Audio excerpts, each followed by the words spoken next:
fantastic. This is GT racing right now. He's got traction, he's got really outside of both of them. Maloney! Oh, he's taken Anderson. Anderson's up to Oh my God! Big crash! Oh my goodness, half the field's going to get rolled. Second very close. These guys are want to make their way through the field very quickly. Oh, there we go. Oh no! That's massive. This is it. This is over. I can't believe this. Oh my God! God, what?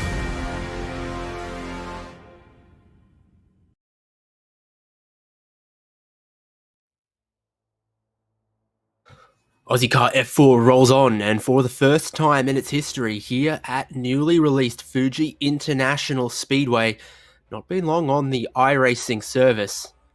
Here we are, great view there of very historic Japanese circuit, very, very fast in some of its older configurations. In its most modern version, it's a little twistier, a little more challenging, but it is still very high speed, slipstream heavy on the pit straight.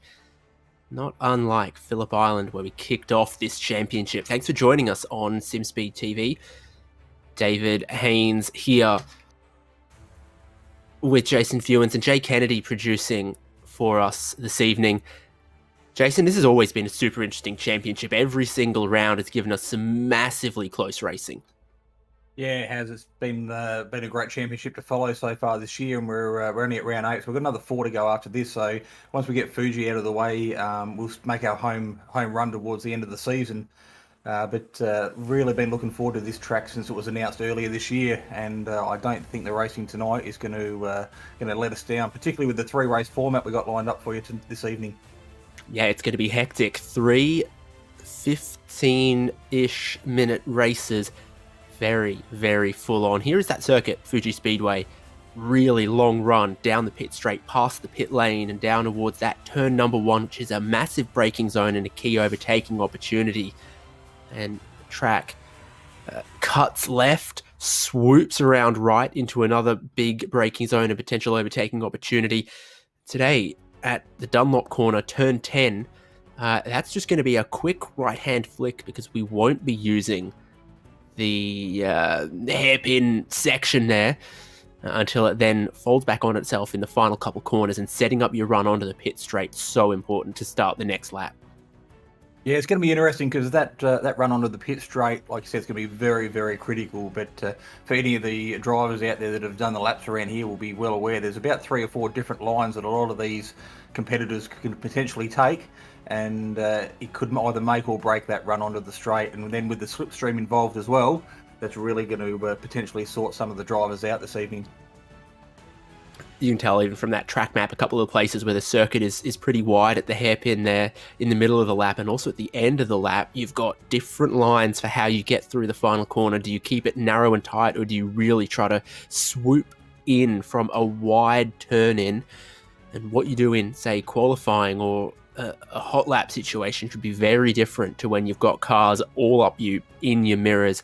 This is the championship standings after round 7. Thomas Hinz up top, but not far clear of James Chastanoff and Cameron Dance. And we've got Stuart Vaughan, Donald Sabinell, Alex McKellar, Nathan Verney, Vasco Sorowski, Sean Doyle, and Brody Shepherd for our top 10. Those top 3, that is mighty, mighty close. Good points on the line today with 3 races, so they line up for race number 1 like this. James Chastanoff on pole from Stuart Vaughan. There's Donald Sabinell, Brody Shepherd, Liam Banks, and Adrian Duke for the top 6. So good start, good qualifying for Chasty. We got McKellar and Dance back here with Verney, Doyle, Thomas Hinz starting on row 6, which he shares with David Baz. Yeah, some royalty in the Aussie car standings in the top few rows, but Brody Tressida and newcomer Luke Quist off row number 7 tonight. Matt Harriott and Scott Harvey row number 8 with Stuart Crawford, and Vasco Sorowski off row number 9. Flick over the page, Sean McKenzie beside Ben Wheeler. We have Reese Howe and Andrew Ritchie in the 927. Row number 12 will make up Warren Henry and Leon Williams. And the pages keep going. Roy Clark is beside John Snell off row 13. Philip Howe and Ira Felberg off 14. And Darren Lassou doing his normal strategy, failing to set a qualifying time. So he's doing a last to first challenge. We get a top 20 invert for race number 2, and I swear it really looks like for race number 3 as well. Nope, just for that race number 2. So if you're outside of that top 20 in race number 1 here, you're going to want to push forward into that top 20, see if you can't get yourself a better qualifying spot for race number 2. Look at this field of Ozicar F4s, and these are short races, so it is going to be tough to get forward into those points paying positions. Standing start for the first race from Fuji, and they get away. Chastity with the grippy side of the racetrack. You stay to the left-hand side of the road all the way down the straight here, so the drivers to the right-hand side struggling to get away, and then a huge concertina effect in towards turn number 1. Almost inevitable. Cars spearing everywhere. There was a couple who got a few meters too ambitious on the brakes in the mid-pack. Yeah, it looked like there might have been David Baz just getting pinched on the inside there and making contact with the back of a couple of cars there into that braking zone. So 29 cars deep tonight around this Fuji circuit, all piling into turn number 1. I wouldn't say contact was inevitable, but the odds were certainly on its side. But up the front of the race, there seems to be no issues. It looks like the top 4 or 5 have made a bit of a break at the moment, with James Chastanoff out in front, leading from Stuart Vaughan in car 22. Yep, here they go. High speed through this bit. Very quick right-hander they navigate now. Keeps their speed up into the final sector here, where it almost goes hairpin right, hairpin left, hairpin right. Chastano still holding on to that lead, but you saw how much closer Sabanel and Stuart Vaughan and others got with the slipstream on the backside of the track. It is going to be insane as they come onto the pit straight for the first time. Drivers keeping it sort of middle of the road to then take the apex through there. And look at Chastanoff weaving him to the right, weaving him to the left. I don't think it's going to work though. Stuart Vaughan in second place there's got a good run on him. Looks for the inside line. Still well and truly before the braking zone for the hairpin. So what about third place Donald Sabanel pulling on the both of them? Yeah, too wide. Donald Sabanel decides to sit back as Chastanoff and Vaughan battle it out side by side going into turn 1. Vaughan on the inside gets the better of the deal here. Bit of a brake lock up further back as well, but everybody makes it through turn 1. A little bit wide there on the exit. That might be, not Matthew Harriet, but he's in the purple, who made it through rather cleanly. So a good run out of turn 1 from him. He's created a little bit of a gap to the car number 69 behind of Brody Tressida. Another turn 1 issue. John Snell and who else is it? Philip Howe. So they've had it coming together the first corner of the lap. Championship leader deciding to come out of the pits after a race after lap number 1, so we didn't actually see him dive into the pits there, so potentially got some damage there on the opening lap. Decided to duck into the pits and use his fast repair, but more importantly that puts him outside the top 20 and a long way back in the short 15-minute sprint race, so that could have ramifications for the grid settings for race number 2. Big ride of the sausage curve there, as you saw. One of the drivers getting out a little out of sorts. Also saw Brody Shepherd and Donald Sabanel starting to get a little aggressive with each other over third place. It's letting your top 2 do their own thing. Let's have a look at that as they came into the final sector. Or we're going to look at the damage for Thomas Hinds potentially. Yeah, revisiting the start here, you can just see David Baz in the orange car deciding to veer to the right here, just contact the back of Thomas Hinds, and he finds himself facing the wrong way and gets a number of smaller hits in the process, so you can see exactly where that damage occurred. So unfortunate for him, because he was kind of minding his own business there at one point, copped a little bit of a whack in the back end, and now he has some recovery to do for the rest of the night. Cam Dance getting spun as well. So he runs 21st at the moment. Stuart Vaughan, meanwhile, through to the lead, has passed James Chastanoff. These two, of course, started right up front, battled each other, and dropped a couple of the cars that were right in behind them as well. So Shepherd and Sabanel and Adrian Duke battling. Brody Shepherd's gotten through in third there. This is where we get the slightly alternate layout of the circuit. Very quick right hand flick. It's too quick for Adrian Duke as he spins from 5th place. Just caught some of the curbing a little bit wrong. Yeah, very, very easy to do here. Get these cars get unsettled, and you can just see how quickly the back stepped around on him, and he was literally just a passenger there. Andrew Ritchie trying to make his way back on the track after visiting out in the grass as well. You can just see the leaders coming up now on Luke Quist as he's getting out of the way. So already we're coming up onto lap traffic, and we're ending lap number 3 of 9. So we're a third of the way through the race.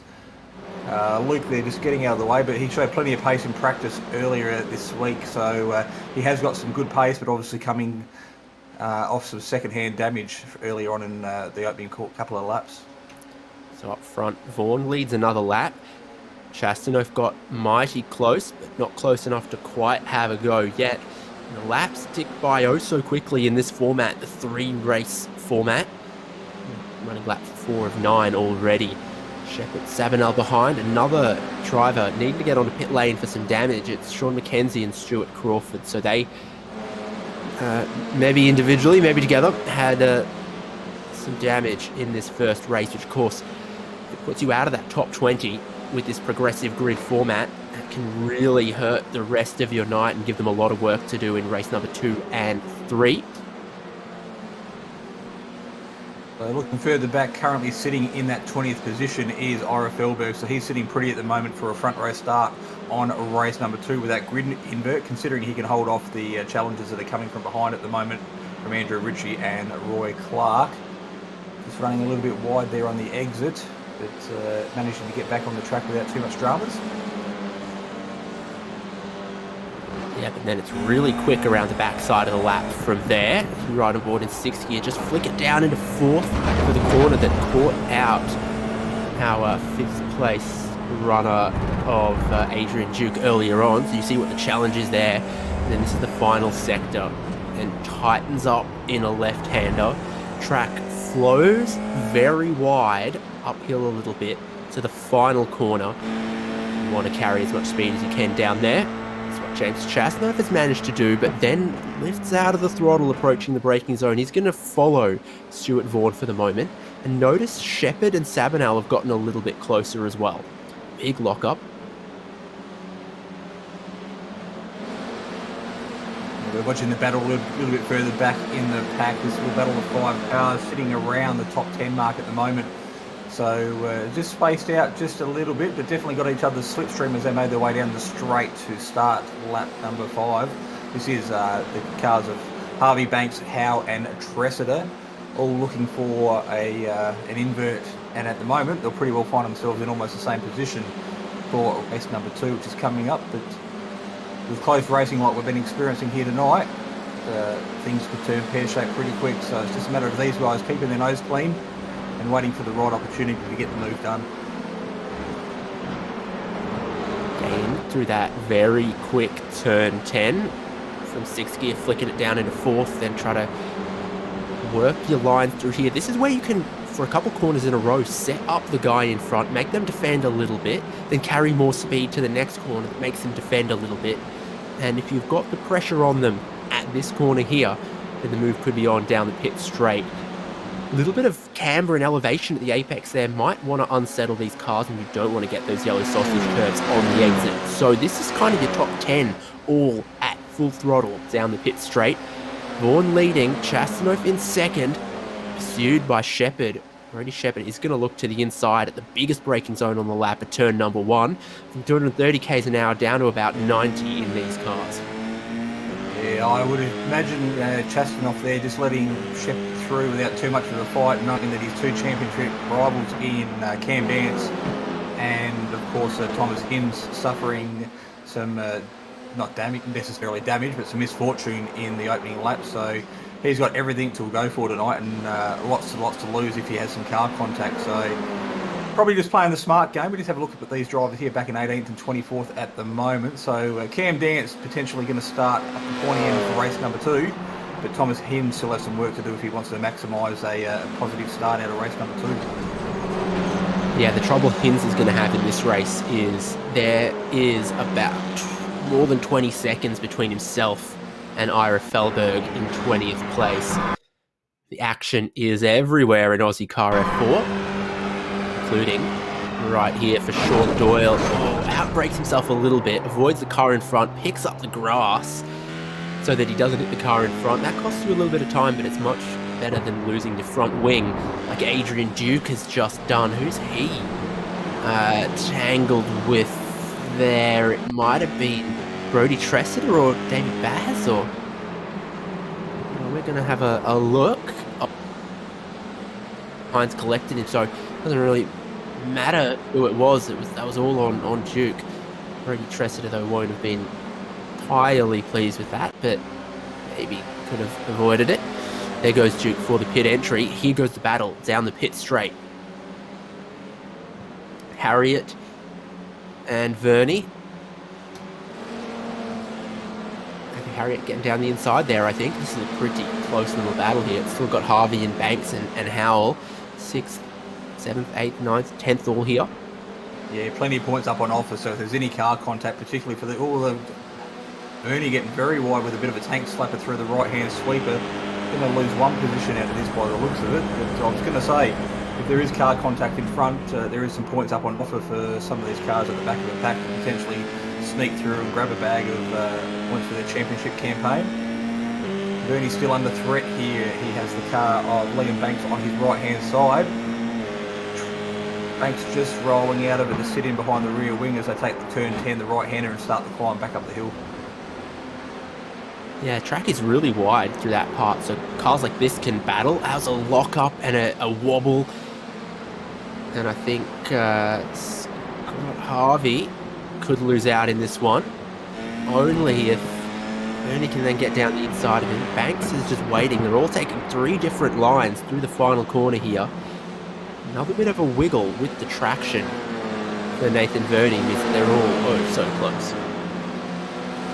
Yeah, so we get 2 laps to go, and we're still battling here for the mid-pack, just around the top 10 mark. Vernie on the outside, he has the preferred line into the braking zone, but car 222 on his inside of Scott Harvey just decides to fall back into line now. We've still got a couple of laps to go, so no point doing anything silly. You just got to set him up later in the lap, try and get the clean move done, and then pull a bit of a break. So, Dance and Doyle. Cam Dance 14th. Sean Doyle 15th. So they're battling over that 14th there.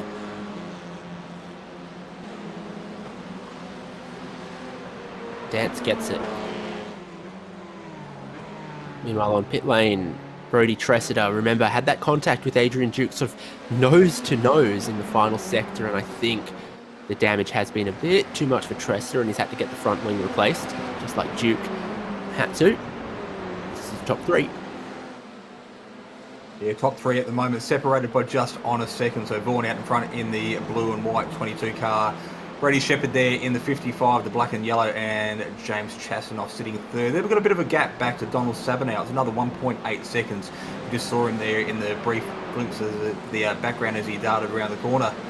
So no direct threat from the top 3 at the moment. Sabinow's got a bit of a gap from everyone around him as well. So plenty of action back in the pack, and this is Reece Howe showing us his wheel skills doing 360s and keep going. A handful of drivers have done that at turn number 10 now as we start the final lap. It's a curb that doesn't get used in the Grand Prix layout, only in this sort of alternative version. It looks like they hit it pretty quickly, and it can high side these cars and spin them around if you get too much of that exit curb. So Vaughan is starting to look a little more comfortable in the lead of this race. Shepherd and Chasanoff 2nd and 3rd having a battle, and further back as well. Turn number 1 for the last time on this lap for these drivers. 20th position currently occupied by Roy Clark is going to be the pole position for race number 2. What will happen here for Harvey? Has a huge wiggle. I don't think you can quite see the marbles so clearly, but there is a huge amount of them when you go the long way around that right-hander. Yeah, these tyres tend to hold up pretty well, so I was thinking that they might have overcooked them in the early laps with a hot pace, but I'm starting to second guess my theories there. But we're certainly having a lot of drivers out there at the moment having a bit of rear traction issues, particularly through some of those sweeping mid-corners. Oh, very wide there in the background from the green car. I'm not exactly sure who that might have been. Leon Williams? Could have been Cam Dance has gone off. The checkered flag's almost out for your leaders. Dance, where are you going to rejoin? 15th, 16th. The drag race is on, though, for who's going to grab the winner, race number 1 here at Fuji Speedway, because suddenly Brodie Shepherd could be in the picture. Stopwatches, high-speed cameras. Who's going to get the very first win? It is going to be Stuart Vaughan by a very, very slender margin. Great run, great attempt from Brodie Shepherd. James Chastanoff in his defense of the championship lead is going to grab 3rd place.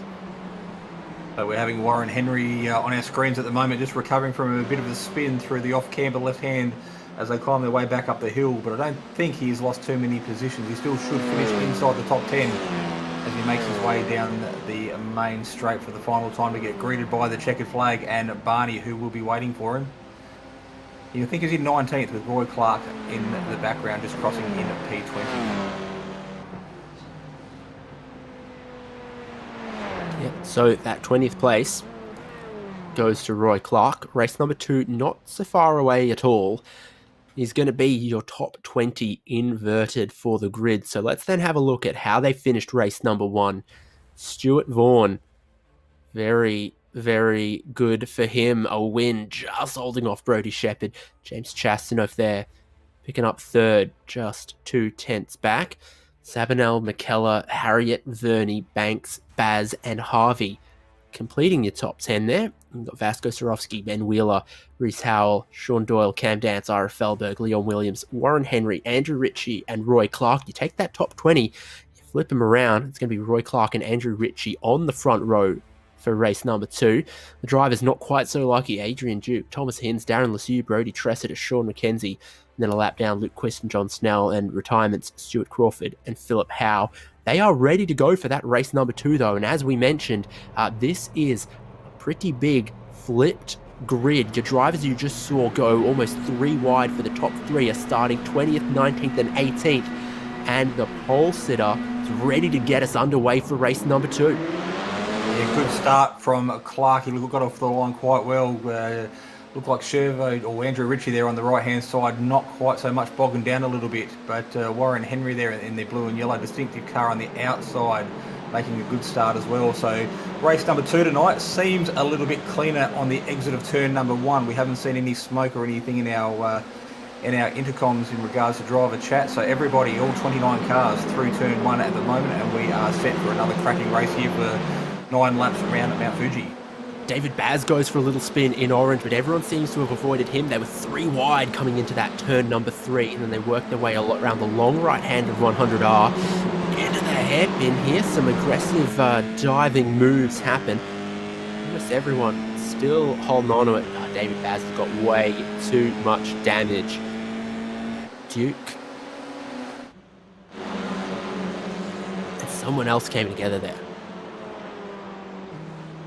Yeah, David Baz, after race number 1, actually did a pretty good job. He finished P8 after that little bit of an incident on the opening corner on lap number 1. Of course, that set him off P12 in the race number 2 here tonight, smack bang in the middle of the field. So, causing a little bit of damage to his vehicle on race number 2, lap number 1 here tonight. So he'll find himself at the back of the field with a little bit of work to do. Andrew Ritchie still leading the way. Cam Dance in behind him there, and Sean Doyle in 3rd at the moment. They work their way onto the pit straight, the long pit straight for the first time again in this one. Doyle is watching them side by side in front of him and thinking, who do I follow? Who do I slipstream? And he's settled on Cam Dance. And break a little early. Think about it again. Super slippery as he turns into the apex at turn number 1. Dance to the lead. Doyle not able to benefit from all of that. And behind them, it is still all kicking off. Jump on board the virtual racing school replay here, and we will get a better idea of exactly how this all unfolded. This is contact down in turn number 1. So Stuart Crawford in the pink and the white car, facing the back wrong way. Now he's facing the right way.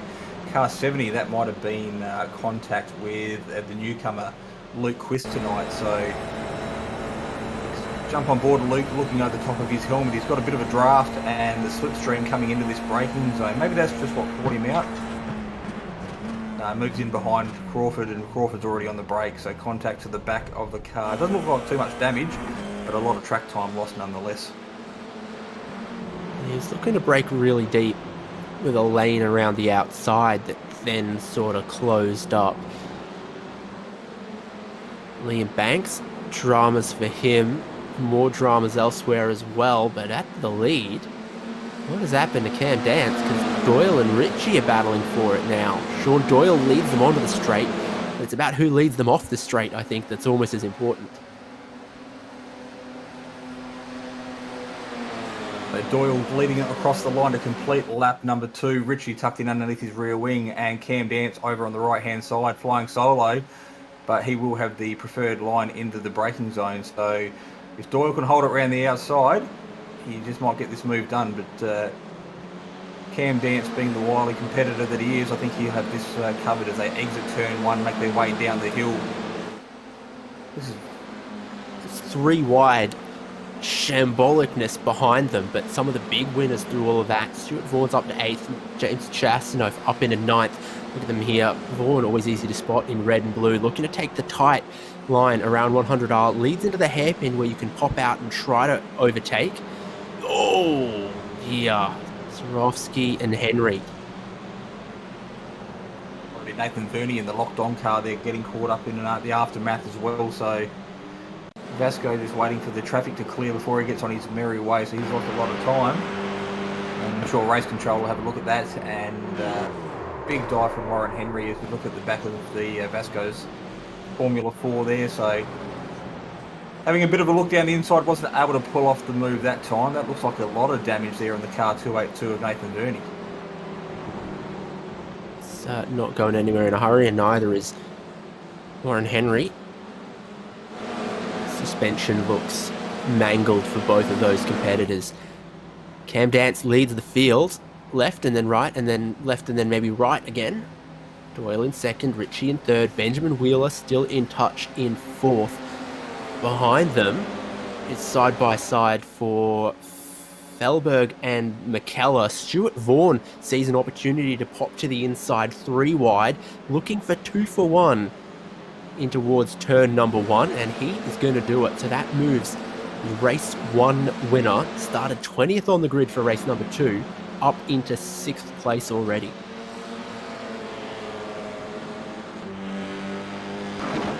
We'll just looking at those live pictures. We jump on board with Alex McKellar now, but I just did want to mention that Thomas Hinds there was in that little battle as well, so he's made his way up from 22nd in the start of the race up to P10, so a nice little recovery drive for him in race number 2 after that contact on the opening corner in race number 1. So his night's not done yet. He's battling with Chastanoff and Vaughan, who were podium place getters in race number 1, so he's in amongst some good company with some relative speed to what he's able to produce. So just keep an eye on that distinctive, I won't call it pink, might be maroon and black car on our screen at the moment, but we'll see what he can do in the dying laps.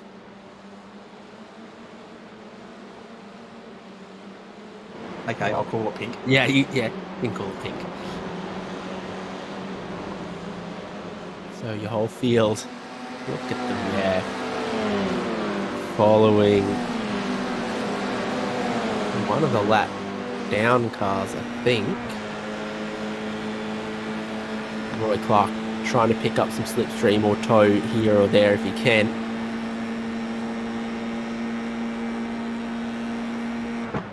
Yeah, Stuart Vaughan though, another late braking opportunity in towards turn number 1, puts him to 5th place now.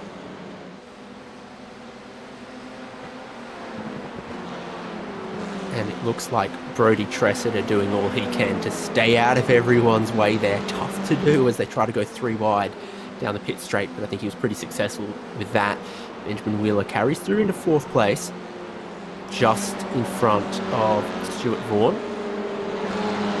And Ben Wheeler sitting about 2 seconds off the back of the top 3 at the moment, but a good effort for him so far. He started 9th at the start of this race and finds himself currently in P4, but he may want to keep an eye on his mirrors because he does have a freight train coming in Stuart Vaughan, Alex McKellar, Thomas Hinds and James Chastanoff. So he could have his hands full rather quickly, and he will be in all sorts of hurt if he tries to defend this too much. You want to do it cleanly and smartly, but don't want to slow yourself down at the same time. The final sector. Pushes a little bit wide, and what a great run onto the straight then for Stuart Vaughan immediately. Underneath, looking at him through the rear wing. He'll be able to look for the inside and towards turn number 1. These two are far enough ahead of the battling duo of Roy Clark and Thomas Hinds as well, immediately behind them, that they're not at risk of being, triple draft leapfrogged. Vaughan will move ahead. Late breakers behind them.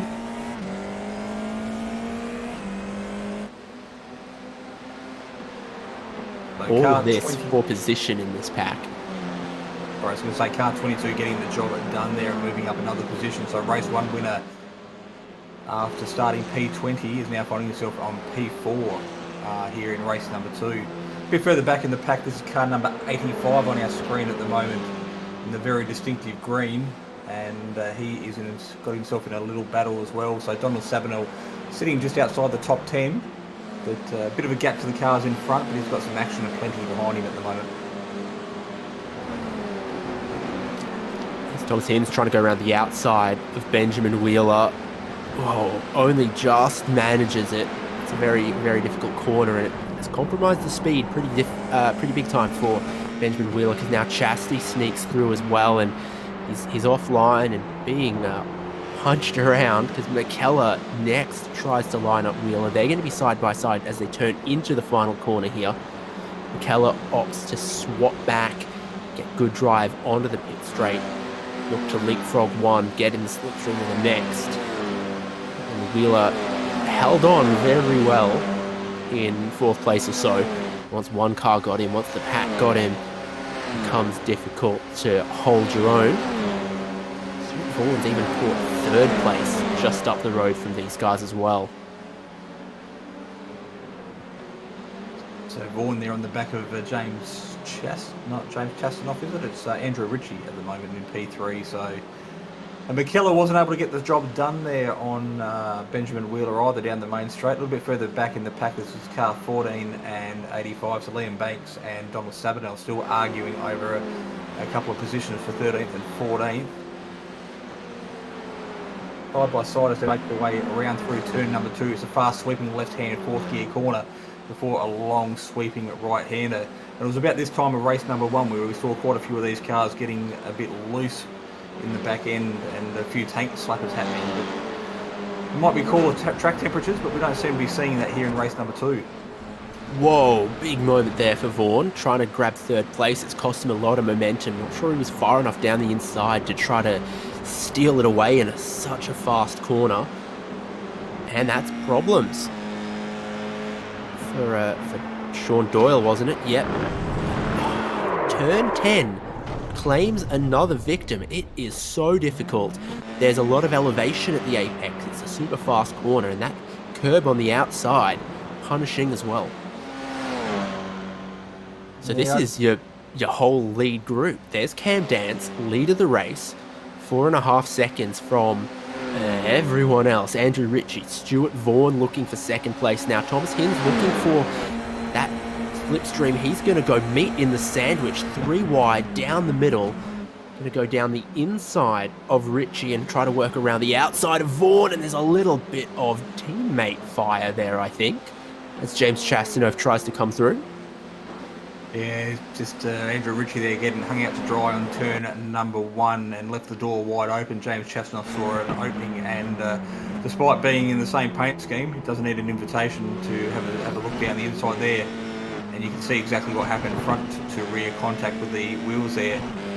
Chastanoff comes through on top, and Andrew Ritchie took a bit of a wild ride over to the outside. Only lost 1 position out of it after the contact, but I'm sure those boys will sort it out after the race.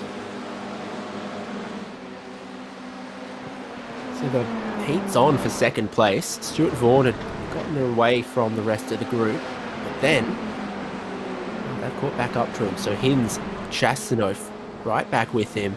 keeping the pressure on, about to start the final lap. This race number 2, yeah.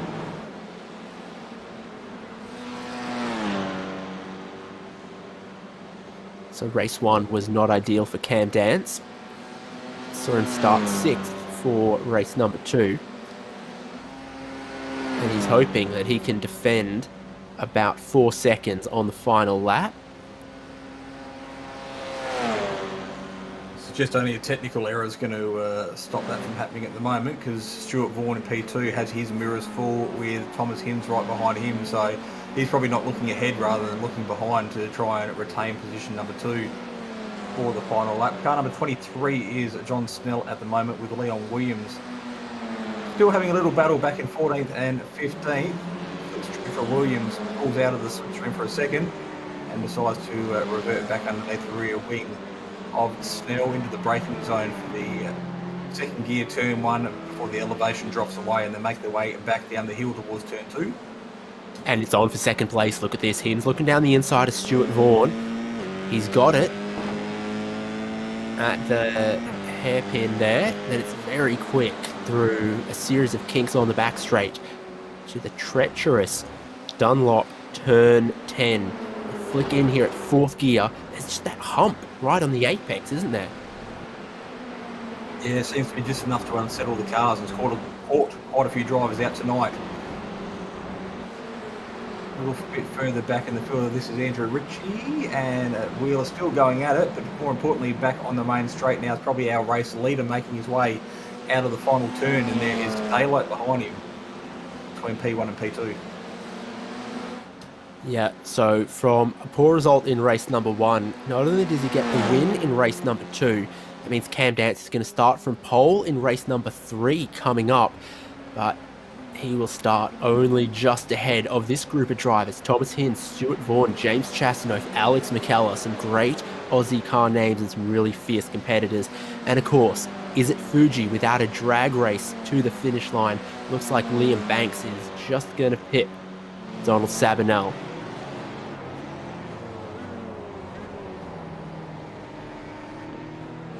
Action of plenty, but further back on the field there are still drivers out there battling for position, and Vasco Swarovski, and car number 20 is Adrian Duke. Adrian, a little bit of drama on the opening lap, I think it was at the hairpin, so he's going to potentially round out this race number 2 tonight in P20.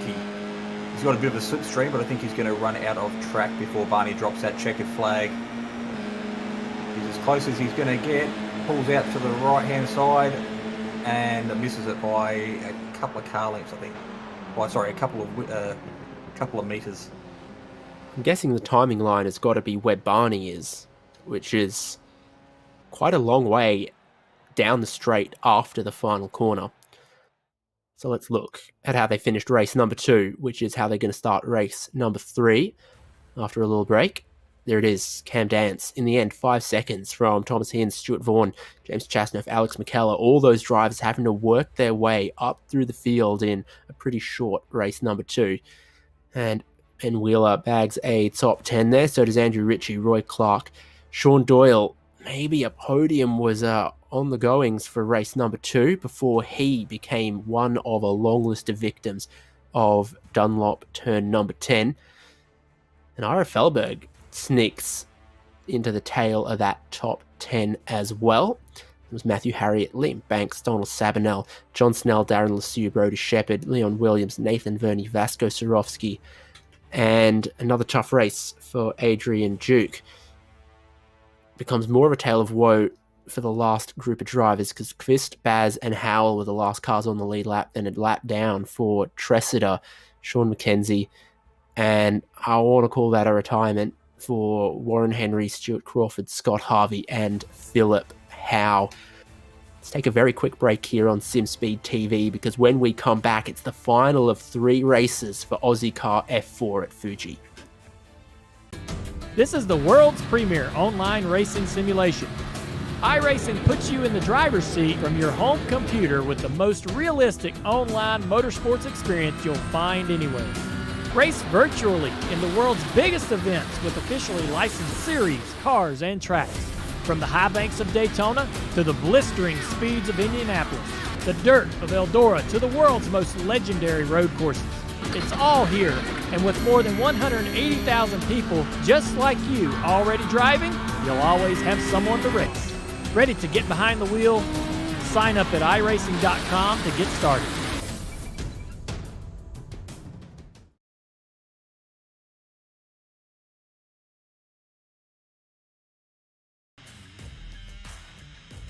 This is your chance to get behind the wheel.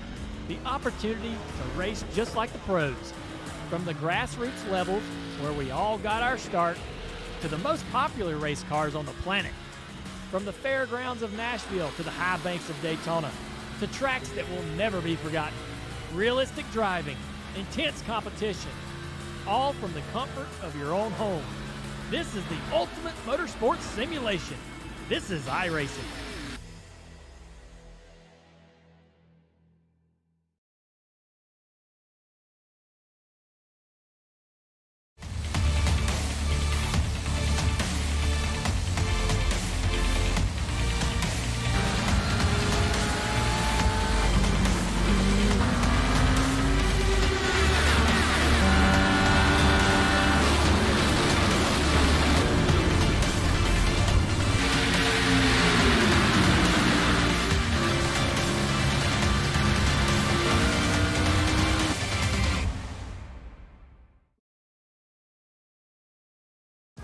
This is iRacing, the world's premier online racing game.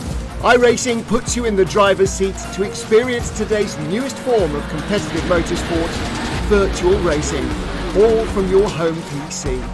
Race virtually in Enduro series from NASCAR, IndyCar, IMSA, the World of Outlaws, Aussie Supercars and more. Take on legendary circuits like Daytona, Silverstone and the Nürburgring. Join iRacing's global online racing community and get on track today at iRacing.com.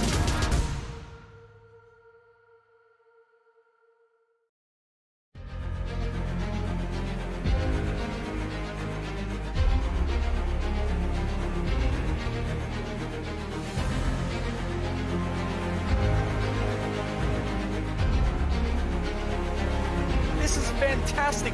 This is GT racing right now. He's got traction. He's got everything else. Both of them. Maloney. Oh, he's taking Anderson. Anderson's up top. Oh my God. Oh, big crash. Oh my goodness. Half the field's going to get involved. Second very close. These guys I want to make their way through the field very quickly. Oh, there we go. Oh no, that's massive. This is it. This is over. I can't believe this. Oh my God. God, what?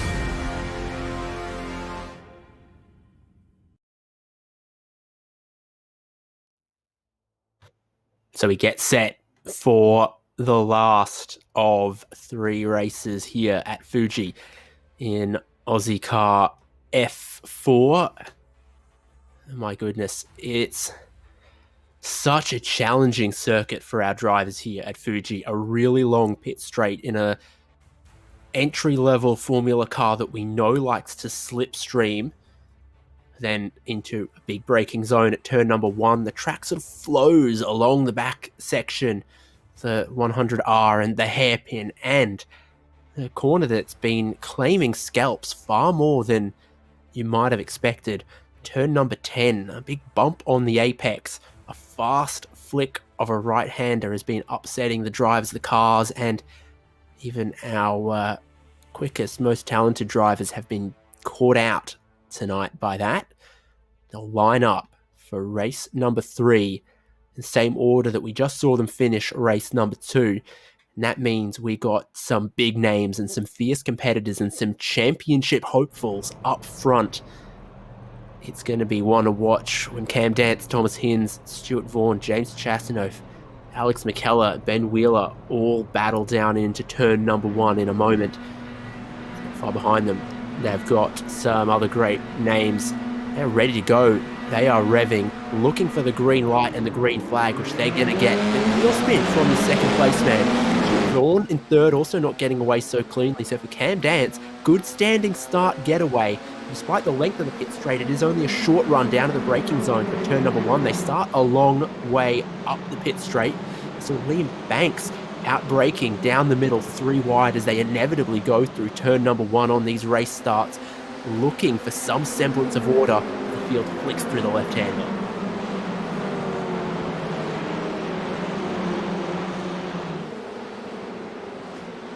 So, some winners so far on lap number 1. Liam Banks has gone from 12th up into 10th. You've got championship implications for your leaders here. Dance, Hins, Vaughan, some of those names, and James Chastanoff and Alex McKellar right in behind them as well. So go high speed through the right-hand flicks. Low tyre temperature, low tyre pressures. How are they all going to fare through turn number 1? Look at that bump right there on the apex for Sean Doyle. The car gets light. He manages it, but it doesn't seem to be quite predictable how the car will react to something like that.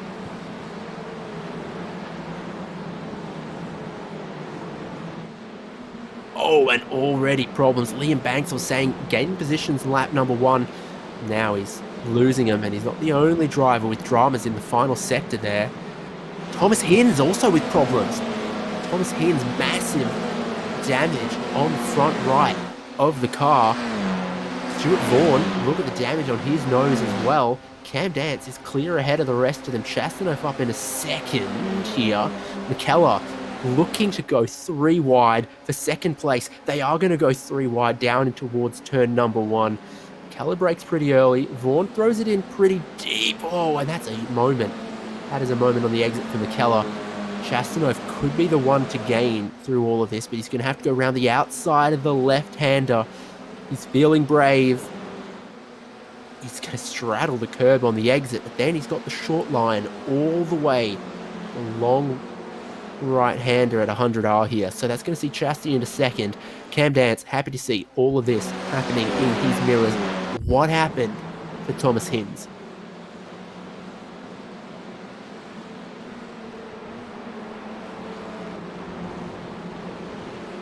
Almost just loses it by himself, has a wiggle, but then gets finished off by the nose of Stuart Vaughan. Don't really blame Vaughan all so much there.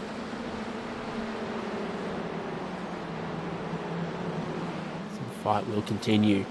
Chastanoff with Vaughan, with McKellar, and look at Sean Doyle right behind them as well. He was running in those podium positions very well last race before turn 10 bit him. So he's got the slipstream of the podium. He'll want to go with that pack in this race. Just looking backwards from second place, Chastanoff. So the slipstream does what it does. Vaughan closing, lurking, looking to the inside now. It's where he made many moves in the previous races. Very well positioned for the inside of the corner.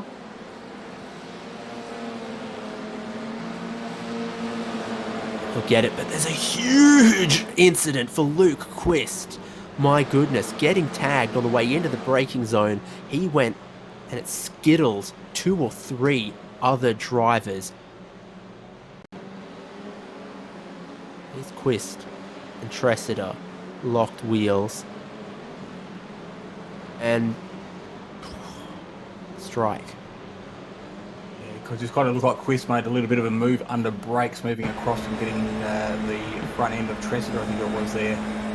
So once that happened, he was just a passenger, and then the guys in front probably didn't even see the contact, the pending contact happening. So big puff of smoke and bang straight into the back of the green car. Was that Donald Sabanel?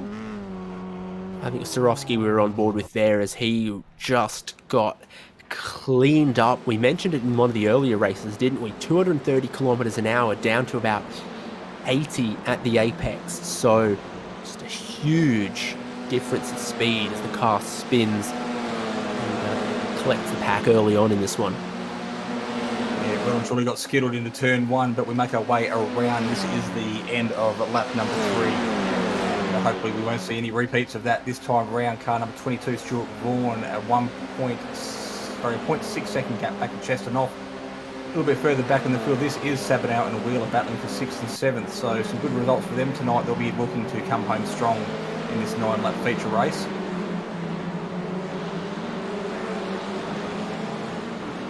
So Vaughan was able to be quicker than Dance last lap. He's really going to hope he can pull another half a second out of him. It's the battle further back. Donald Sabanel started, gosh, no, I'm doing maths in my head. 13th or 14th. And he's now running in 6th. Brody Shepherd started back in 16th. And he's looking for another spot through the hairpin, different lines. And Sabanel went a bit wide, didn't find much grip there. But it will keep him the inside. Heading towards turn number 10, I really don't think you can comfortably go side by side through there. It's going to be a narrow entry across the bump. Sabanel just holds on. Shepherd from Wheeler, from Harriet. Yeah, they climb back up the hill, a sequence of left-handers here before the all-important right-hand sweeper back onto the straight. So we jump on board now. This is Matthew Harriet having a real good look on board from the halo view. As he gets a run, he'll have the good effect of 3 cars in front, giving him the maximum slipstream as he makes his way down the main straight to complete lap number 4, but not quite close enough to take it to full effect. You'll see the power of the slipstream coming into the braking zone, but it'll be a game man to jump on the brakes late and try and get a move done from this far back. Oh, more dramas up front, in front of these guys, and almost yet more. What has happened? Stuart Vaughan, huge amount of damage. Alex McKellar on the tow truck. So here we go, in the battle for second. You've got Chastanoff looking down the inside of Vaughan. You've got McKellar, you've got Doyle. So it's Doyle, McKellar, and Vaughan there. So Vaughan crabbing his way back onto the track, so you can see him just making his way back on the track, just giving up plenty of positions as he's trying to limp his way back to the pits. Obviously got some severe damage there, and there's a handful just to simply make it around the corner. You can see the steering wheel just hard left hand down just to try and keep it in a straight line. Yeah, as painful as that is, probably still quicker than the tow truck. So did Doyle get in too hot? Was Vaughan trying to cut back on the exit as if there was only 2 of them racing, not 5 of them in that pack? I wonder. It's kind of good news for Cam Dance though. He maintains that 2-second lead from James Chastanoff, and they're in a world all of their own as you see the whole field in the long shot down the 1.5 kilometers or so of pit straight. Am I right in saying it's potentially straight on the iRacing service? Well, Dodingahoe is only a pit straight on the tourist layout, not the Grand Prix layout, so maybe. I think I read or heard that somewhere, and if it was on the internet, it must be true. Yep. We're on the internet and you're saying it, so it must be true. It's now fact. So we jump on board, or we have a look now further back in the field, and Brody Shepherd is still hot on the tail of car number 85, Donald Sabanel, sitting 3rd and 4th at the moment. So this is the final battle for the podium position, and both these guys will want the chocolates come the end of the night. A little bit of a gap back to the trailing cars of Wheeler, Doyle, Duke and Harriet from 5 through to position 8.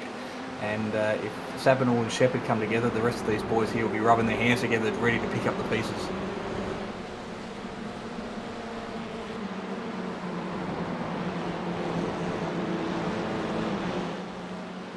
Yeah, this is where the battling looks like it's going to be for the remainder of the 3rd race. You've got Camp Dance, you've got James Chastanoff, and then for 3rd place, a lot of drivers in there. Sabanel leads Shepherd. You can see all of the drivers and cars right in behind Wheeler, who looks like he's got some damage on his front wing. Enough for Sean Doyle to have a look, enough for Adrian Duke to have a look, well, enough for Doyle to have a dive. Yeah, Doyle having a big look down the inside of turn number 1. A slight kink there as Doyle looks like he's got his nose far enough in front, but Wheeler's got the inside for the left-hand switchback. They go side by side. There is a little bit of runoff there, and Doyle uses every bit of it, plus some more. Duke runs himself off the road, gets some tyres on the grass, and then has to go all the long way around. Loses out to Nathan Verney and Matthew Harriott as that happens as well. Very untraditional line. What would they say in Japan? I think he always ended up in a different prefecture. Spinning in the background there might have been Roy Clark just having a little bit of issue. We saw him with the lap before as well, rejoining after a bit of a spin, so he will be back on the track without too much damage by the looks of things, but obviously handing away a heap of positions in the process.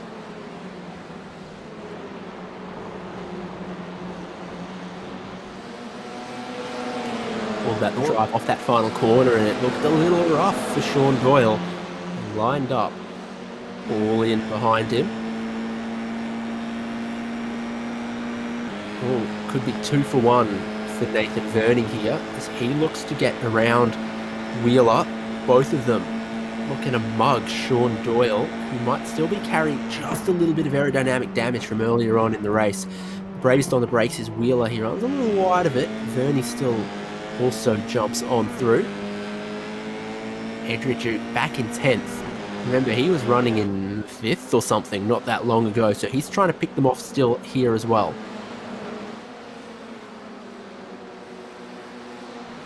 So Verney and Doyle side by side through the right-hand sweep of 100R. This corner is ready in for the hard braking hairpin, which is a left-hander switchback.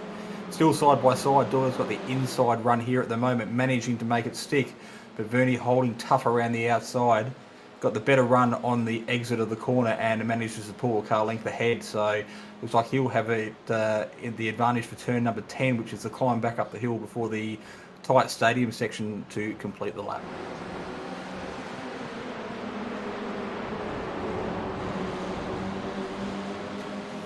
It'll be a tough job for Wheeler to hold on to this when you look at everyone he's got in behind him. But Verney loses the rear at the apex of the penultimate corner. Luckily, no one hits him. Pulls out of that shopping centre car park spot just so. Did he get a little bit of help? I wonder. What it has done is really dropped him from that group. Mackenzie not happy about that rejoin. Reese Howe there just reversing back into the pink car of, I don't think it was Ira Philbert. Mackenzie. Mackenzie, yeah, Sean Mackenzie. So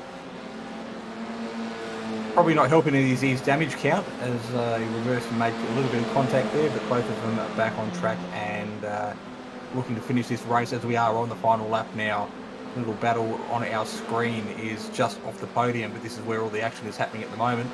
So David Baz, after a couple of eventful races earlier in the night, finding himself in a good points haul here in the final. He's having a dive on Doyle, looking to the inside, almost gets squeezed a little. Tried to make that move where you pop down to the inside of the hairpin, and didn't make it work on that occasion. So there's still 2 seconds between your leader and second place. You've got Shepherd and Sabanel still fighting for the final step on a podium. And they're all at each other's throats here as you've gone and jinxed David Baz, Jason Fewens. Turn 10 has bitten him and he's lost out 2 spots to Harriott and Duke. Off the final corner though, no dramas for Cam Dance or James Chastanoff. Shepherd, as he just got enough. Him and Sabanel are going to have quite the battle, but Cam Dance takes 2 wins. Chastanoff stands on the podium once again. Shepherd with an incredibly defensive line. Sabanel with a run. Where is the timing line? I swear it's got to be back to Barney there.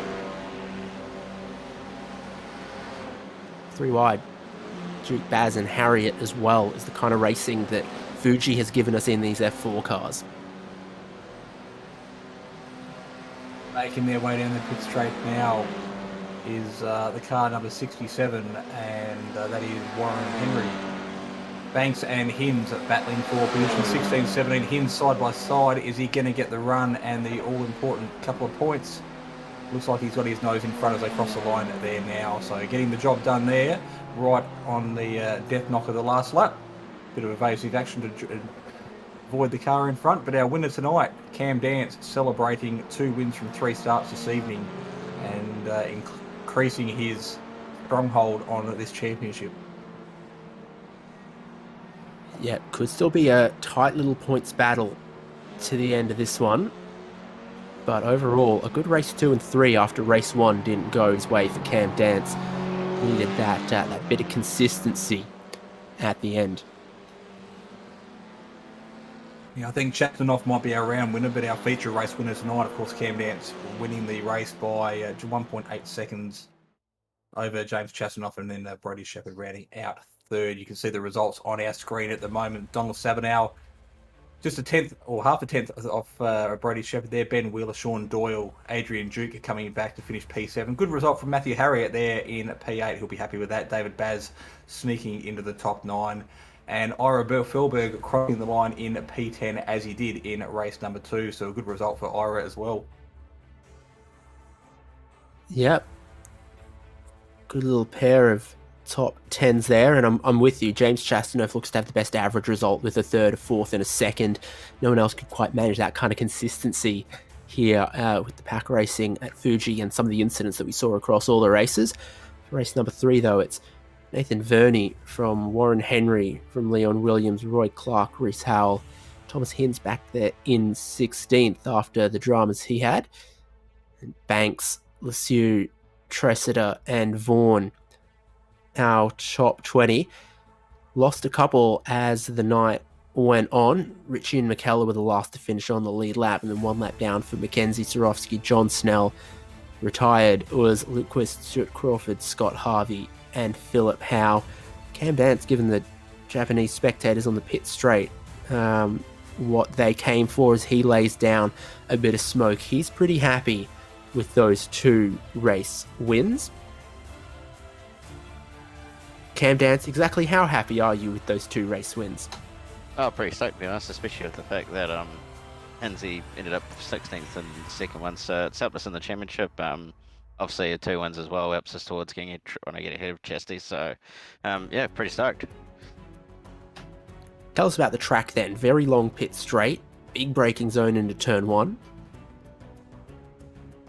Yeah, it's a really interesting track. I mean, like, with this car, it's quite flowing and quite, I guess, easy with the fact you've got not a lot of technical stuff going on, so you're just able to pretty much not quite go flat out through a lot of corners, but you're able to go pretty quick for the most part, so it's actually quite enjoyable. I was actually surprised the draft was actually not too bad here, considering in the Porsche Cup car it was a little bit not quite useless, but nearly useless, but yeah, it's seemed to provide really, really good racing based on what we saw tonight.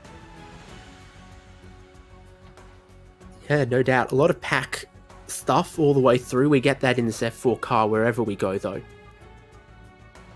Yeah, obviously the long straights and the flowing nature of the track certainly helps the sort of pack racing, especially with the fact you don't have much technical to try and break that up a little bit. I think if we ran the chicane, it might have spread out a little bit more just because you had those extra corners to try and tackle with. But yeah, look, it's been really, really fun so far with all the pack racing, and it's made it really, really interesting as well with the fact you don't have the same person winning every week sort of thing.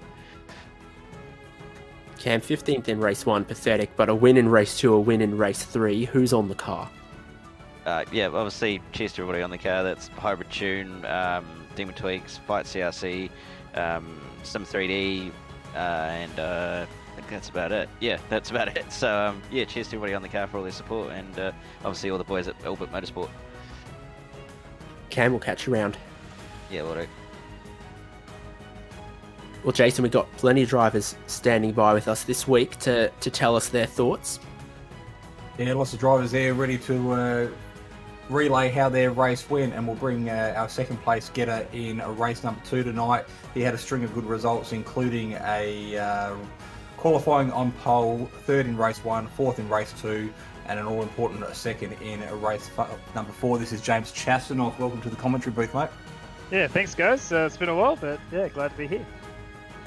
So, a rather exciting night for you. You had your hands full for most of it, I guess, with some good little battles throughout the night. But that last one, I guess, a bit of a gap between you and Cam to the rest of the field. So it was all about consolidating some points and bringing home a good result. Yeah, pretty much. I did push.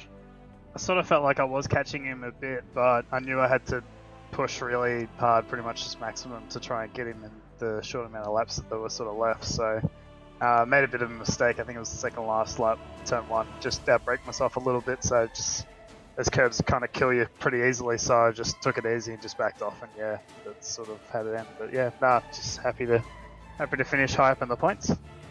So I heard a little whisper and a rumour that prior to tonight's race, you were a bit concerned about the 3-race format and the structure and the mindset that you need to score a good result here. But obviously, after tonight's efforts, you've got to change your heart, and you're quite happy with how things panned out for yourself. Yeah, it's not really a grievance. It's more of a it's just hard to do. Like, it's just really tough mentally to get through that second race, starting well in the pack with such a mismatch of pace and that. It's and fragile cars. Something in like supercar, it's a little bit less daunting because you can sort of rub bumpers and that and get away with it. But these cars, you can barely breathe on another car near you, and going 3-4 wide into turn 1 sometimes, it gets really hairy. So it's just so much concentration involved, and it's always racks the nerves a little bit trying to get through that unscathed. And tonight that unfortunately went well. I'm glad you brought that up, because I was going to mention race number 2. You did have to fight your way back through the field, and at one point there you did go 3 wide, I think it was, into turn number 1, and made some contact with a fellow teammate. So a bit of conversation going to happen after the race between the two of you to work out what exactly happened there? No, we sorted that one out already. I didn't really want to make the move at the time. It just sort of ended up there, and he was trying to do the crisscross, so he was trying to take a narrow line out, and I just I misjudged where he was going to be, and I thought there'd be space anyway, so I thought I'd done enough to pull the car up and get it turned in. But yeah, he was taking a shallow line out, so nothing too bad. Fortunately, after that, we're all okay with that one. But yeah, watching that back on the replay, it looked pretty sketchy. It looked worse than what I even saw in the first place. So yeah, sorry, dude.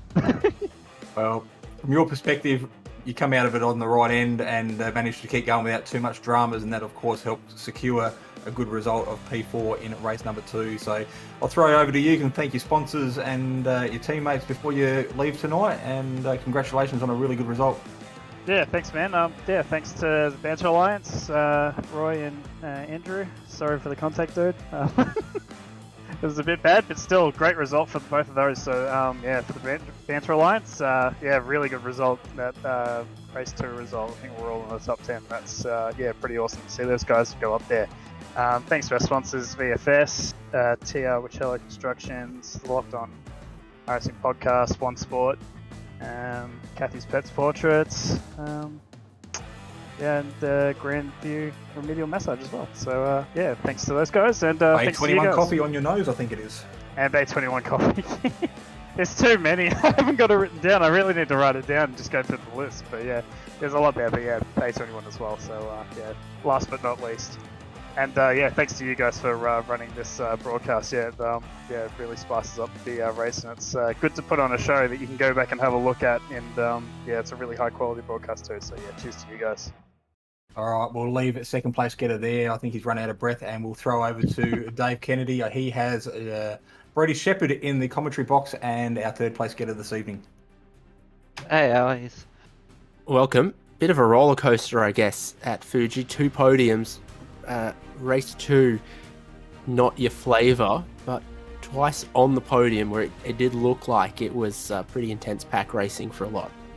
Yeah, the first and the last race went pretty well. Both getting on both podium for the 2 of them, and the middle one just got tagged during all the carnage that everyone trying to pass through everyone, and just got lightly tagged, which broke my steering, and then ruined that whole race. But the other 2 went really well.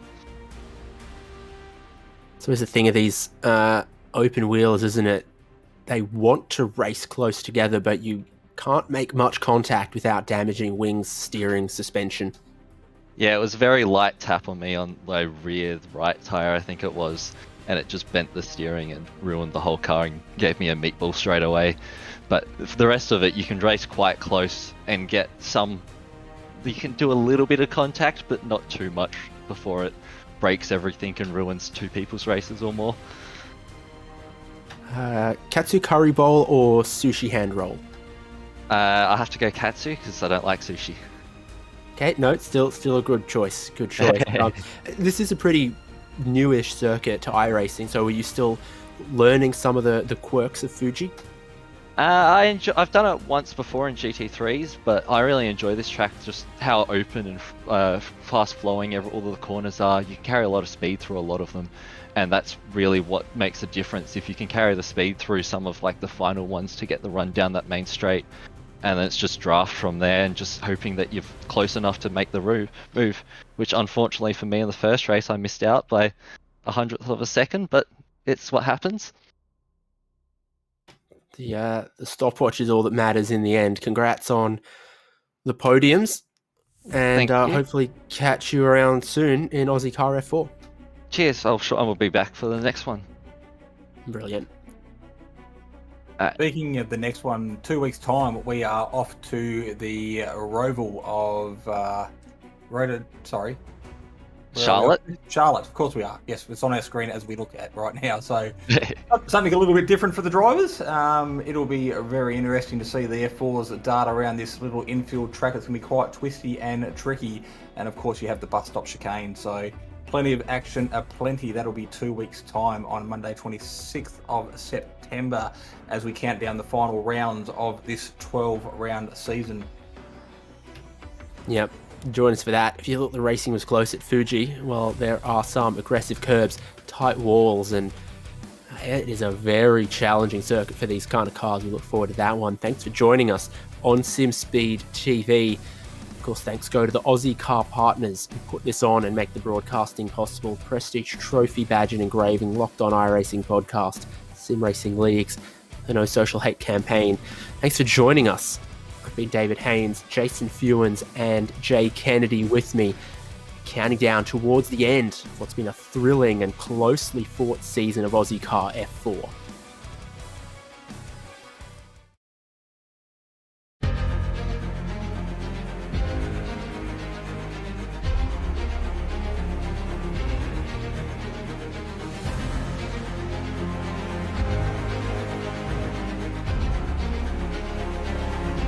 Fantastic.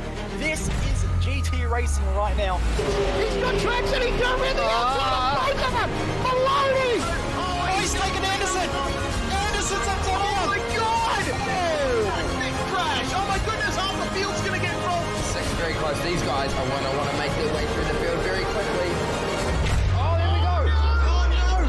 That's massive. This is it. This is over. I can't believe this. Oh my god. God, what?